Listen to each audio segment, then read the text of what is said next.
मुळात मला हे कळलं नाही, की आम्ही सगळेजण एका राजकीय पक्षाचे सदस्य आहोत, कार्यकर्ते आहोत. पण आमचे वैयक्तिक आयुष्य आणि आमचे व्यवसाय आणि या सगळ्या गोष्टी असतात ना.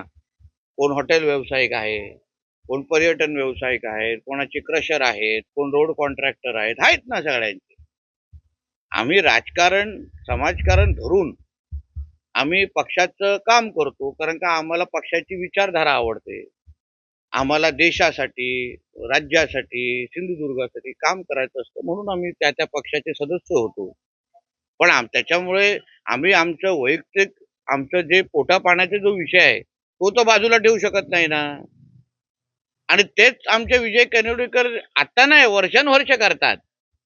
त्यांचं बाजारपेठामध्ये त्यांचं स्वतःचं दुकान आहे, त्यांचा व्यवसाय आहे आणि व्यवसायाच्या दृष्टिकोनातून त्यांच्या घरामध्ये अशा पद्धतीचा उलाढाल असेल, हां, तर मला कळलंच नाही काय चुकीचं आहे. मला कोणाच्या आरोप प्रत्यारोप या भानगडीत जायचंच नाहीये. कारण का तो आता सगळी ही पूर्ण तक्रार कोणाकडे गेली आहे? राज्य निवडणूक आयोगाकडे गेली आहे. पोलीस चौकशी करतायत. म्हणून त्या ह्याच्यामध्ये आम्ही कोणीही हस्तक्षेप करणं हे मुळात चुकीचं आहे. पण मला एवढंच माहिती आहे, की विजय केनवडेकरजींचा इकडून अशा पद्धती कुठली कृत्य होत नाही एक. आणि दुसरं मी तुम्हाला मूळ सांगतो, भारतीय जनता पक्षाला अशा पद्धतीच्या निवडणुका लढवण्याची काही गरज नाही. काही गरज नाही. आमच्याकडे नरेंद्र मोदी साहेबांसारखं नेतृत्व आहे. आमच्याकडे फडणवीस साहेबांसारखे मुख्यमंत्री आहेत. हं?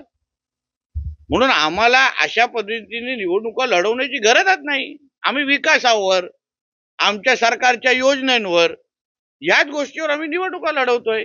आणि म्हणून हे जे काय प्रकार घडला त्या बाबतीमध्ये आता राज्य निवडणूक आयोग आणि पोलीस खात्यातून उलगडा होईल. त्याच्यावर कळेल पुढे काय काय होत आहे.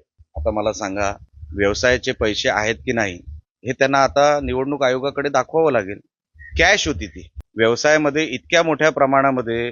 तुम्ही काय सेल केलात? ते म्हणतील मी फ्लॅट सेल केला. काय कोणी घेतला? कोणी तुम्हाला कॅश दिली? तो माणूस तरी समोर आला पाहिजे. अजून 7-8 घर आहेत. मी निवडणूक आयोग आणि पोलिसांना सांगितलंय तुम्ही गस्त वाढवा. आणि कोणाकोणाच्या घरात हे प्रकार रोजचे 50 लाख 1 कोटी, अजून निवडणुकीला 5 दिवस आहेत. 24 तारखेपासून हे सगळे प्रकार सुरू झालेत. म्हणजे तुम्हाला कुठपर्यंत घेऊन जायचा आकडा?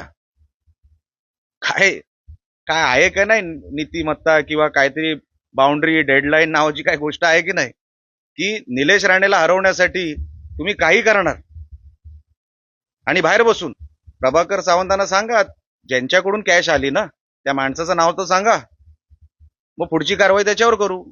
हा विषय महत्वाचा आहे. भारतीय जनता पक्ष हा माझा परिवारच आहे. मी फडणवीस साहेबांना मनापासून खूप मानतो. पण चव्हाण साहेब काय इकडून फिडिंग करतायत साहेबांना मला माहित नाही. फडणवीस साहेबांचा ह्याच्यात अजिबात रोल नाही. पण चव्हाण साहेबांनी हे करू नये, हे थांबावं म्हणून साहेब हे आमचा प्रयोग आहे किंवा आम्ही हा प्रयत्न करतोय. अशा निवडणुका कशा जिंकता येतील कोणाला? समोर 25-25 हजार एका मताला. मतदान किती आहे? 15,000 14,000. काय करणार आहोत आम्ही? विचार करा आपण. मी सन्माननीय फडणवीस साहेबांना नंतर वेळ घेऊन मी त्यांना भेटणार आहे. हे सगळे प्रकार मी त्यांना सांगणारच आहे. साहेब मला वेळ देतील सुद्धा. पण हे थांबलं पाहिजे ना बॉस. हे जर इकडे मालवण सारख्या एका छोट्या शहरामध्ये होत असेल तर विचार करा उद्या कुठे कुठे जिथे जिल्हा परिषदा लागतील, उद्या महानगरपालिका लागतील. म्हणजे काय गरिबांनी निवडणूक लढवायचीच नाही? गरिबांनी घरीच बसावं? अहो ही गरिबांची निवडणूक आहे, कार्यकर्त्यांची निवडणूक आहे. ते बिचारे आणणार कुठून? कोण मंगळसूत्र विकतंय, कोण घरातलं सोनं विकतंय, कोण प्रॉपर्टी विकतंय, 2 व्हीलर विकतायत आणि निवडणूक लढतायत. हे टिकू शकतील? अरे गरिबांना आपण कुठेतरी प्रोटेक्शन दिलं पाहिजे की नाही, की फक्त आपला स्वार्थ बघायचा की मला उद्या परत निवडून आणण्यासाठी हे सगळं करणं बरोबर नाही. अरे माझी निवडणूक जेव्हा होईल तेव्हा होईल. पण ह्या जर व्यवस्थेला आपण थांबवलं नाही तर गरीब माणूस कधीच परत निवडणूक जिंकू शकत नाही किंवा लढूही शकत नाही. ही लढाई त्यांच्यासाठी आहे.